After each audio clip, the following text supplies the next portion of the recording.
Over the last couple of years, I've been lucky to visit quite a few incredible places, but I don't think I was prepared for the magic of Oman. Oman? Oman? How do you pronounce that? Oman. Oman.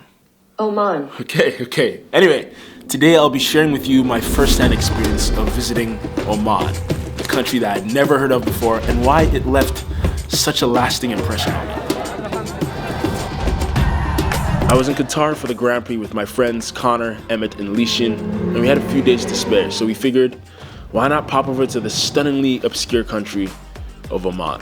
Oman is the oldest continuously independent state in the Arab world. It's a breathtaking country on the southeastern coast of the Arabian Peninsula, characterized by its unique climate and dramatic landscapes.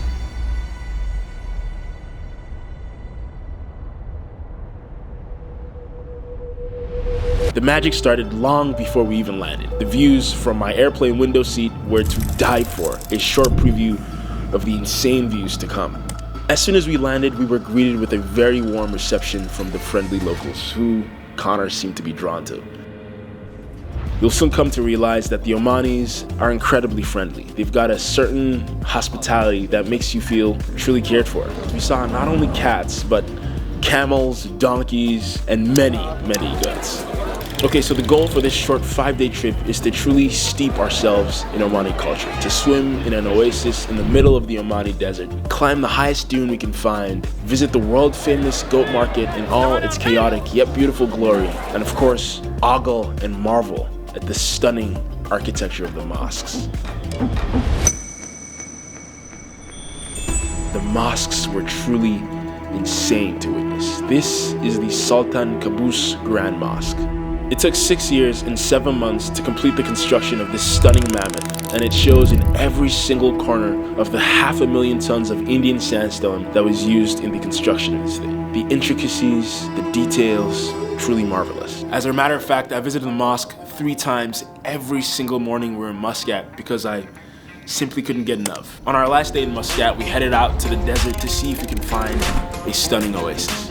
And the drive gave us a rough idea of truly how massive the country is. A few speeding tickets and car naps later, we arrived at Wadi Bani Khalid, and the change in the terrain caught us off guard. You see, a wadi is a ravine or channel fed by a river or stream that flourishes, regardless of how dry the surrounding climate is. It felt like we had been transported to a tropical wonderland. Palm trees and swampland popped out of nowhere. Now, because we had such a limited time, we had to squeeze as much into each and every day as possible. We only had 20 minutes to enjoy the stunning wadi before we had to make it to our next location. So you can tell we're very excited to jump in the water. The water looked so refreshing and inviting. After finessing my swim shorts off with a makeshift blanket and changing room, I dove right into the water.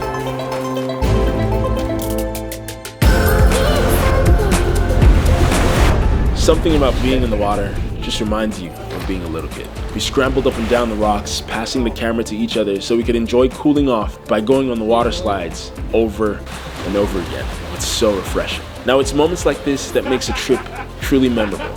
But if you can remember, we only had about 20 minutes to spare for this stop. So after a few more dives and jumps and goofing around,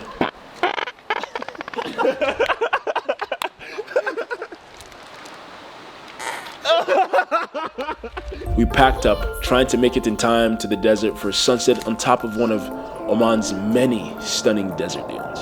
The long and arduous drive here cost us another 2 speeding tickets, but we happened to make it right in time for sunset, and the views were truly worth every single penny.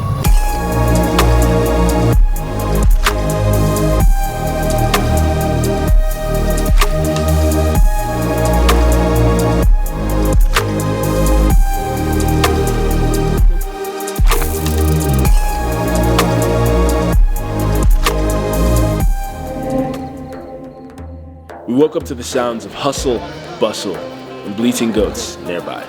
Unbeknownst to us, the hotel that we had booked was a short walk away from the Nizwa market.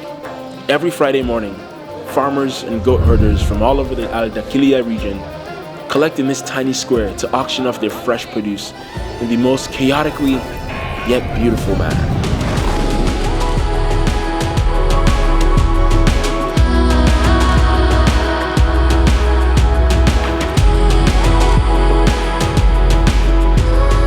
filling our eyes with the sights and our memory cards with more photos than we honestly needed, we began to walk back to the hotel.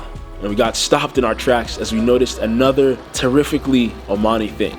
A few older gentlemen were sitting around in the morning sun, sharing dates and coffee and chatting the morning away. They invited us to join, and we happily obliged. It felt like we'd been transported back in time and dropped in a Middle Eastern movie. We'd stumbled upon so many views like this. Oman is so incredibly rich in stunning people and geography that I found it very hard to choose where to stop and who and what to photograph, because every single thing was photogenic. We'd select a peak at random, get out of the car in flip-flops and hike to the top of it to see what it looked like. And every single time, we were rewarded with views worth much, much more than the effort we put in. I think the biggest thing I learned on this trip is to slow down and truly try and bury myself in the experience rather than trying to blast through it as quickly as possible.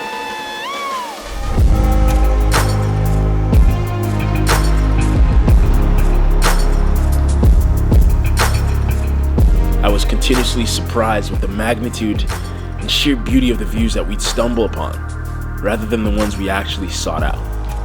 We ended the trip on a vista overlooking the stunning city of Muscat as dusk began to settle over the desert. I caught myself hoping that this wouldn't be the last time I experienced a sunset in this magical country, because it delicately and beautifully carved out a special place in my heart. Thank you for watching. Don't forget to subscribe, and I'll see you on the next adventure.